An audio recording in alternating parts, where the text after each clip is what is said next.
Hello, Buti. How are you? Thank you very much, man, for your story, for your video that you posted on TikTok, talking about prison love, dating an inmate. What you were talking about is very similar to my story. I had a friend that we grew up in the same neighborhood. We were just friends. And then in 2013, he was arrested and his mother died.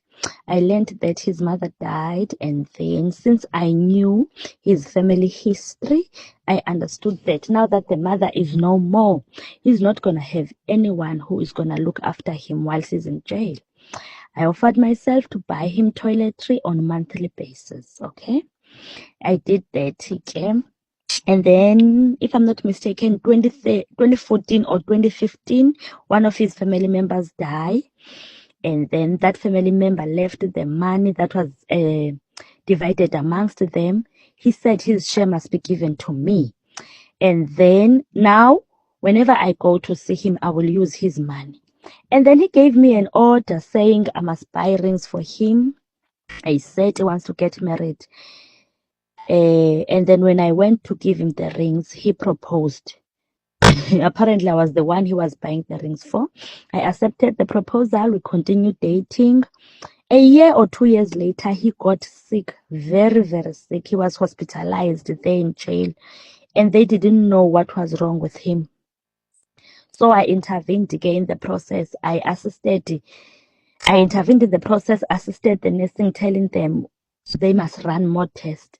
And the test came back saying he has a chronic disease. Even then, I supported him, motivated him. I was even, most inmates have phones. I was even calling him when it's time for medication. Could you take your medication? To cut the long story short, he was sentenced in 2019.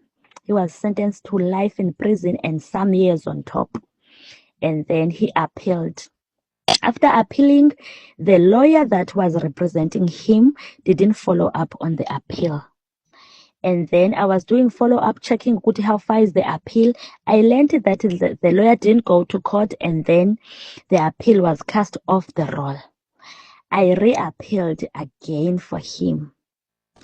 And then the appeal went to one of the high courts here in South Africa. And then the appeal was listened to in 2020.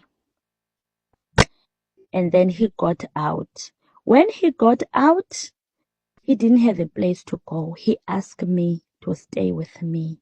I did agree. Lobola negotiations started. And then as we were busy with marital counseling, even in the marital counseling, he was like in a hurry. This process must hurry. But we got married. And then after getting married, things started to change. I was not allowed to page his phone. I was not allowed to ask questions. He got angry over things. He didn't want to sit and talk. If we have a problem, he doesn't want us to communicate properly, to sit down and talk. And when he is angry, remember, he didn't have a place to go after jail. And then he asked to stay with me.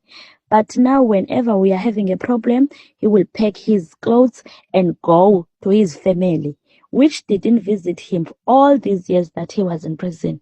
All of a sudden now, they were seeing each other. They were visiting each other. Okay, fine.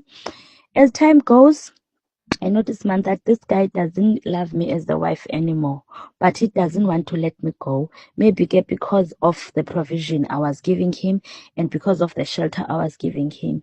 Year passed, this guy is so emotionally unavailable, emotionally abusive, and he started now to be physically abusive. And then I decided to leave him.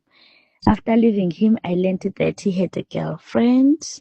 He has a girlfriend in the neighborhood. I applied for divorce, and then now we are divorced. But the way he is so manipulative, he was able to change people who were on my side, people he knew via me, to change them to believe his story that he did nothing. I was the one.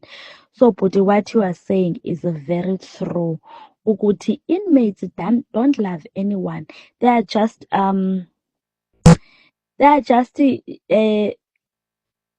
chatting so that time can go. Also, they lie about love so that they can have provision. That is true. I have proven that. So today I'm left with that trauma.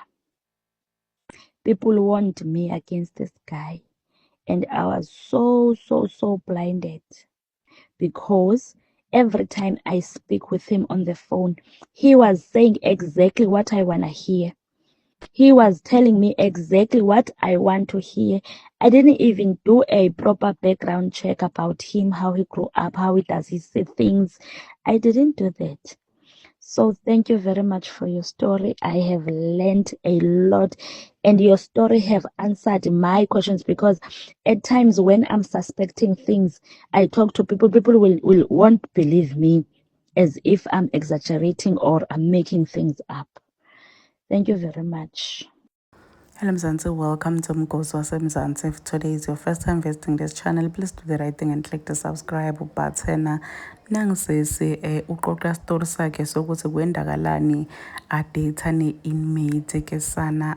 Guys, this is just like to show people ukuthi ma-inmates akhohlakele kangakanani, nangokuthi ungeke uze uthole indoda osho i-inmate vele iliqola nje, ayinandzaba nalomunye umuntu ngaphandle kwalo, nokuthi yona yenda imali, nangokuthi they are just entertaining mantombazane lapha etinkundleni tokuxhumana nakuma-dating apps, because bavalelekile, babhorekile, bafuna ikhampani, batokuqela lokwana lokwati imali, bakuqele ma-nudes, baqele yonke lento ayuse umuntu masekaphumile akulaxade like a piece of shit. Please do comment your thoughts down on the comment section. Don't forget to hit the notification bell.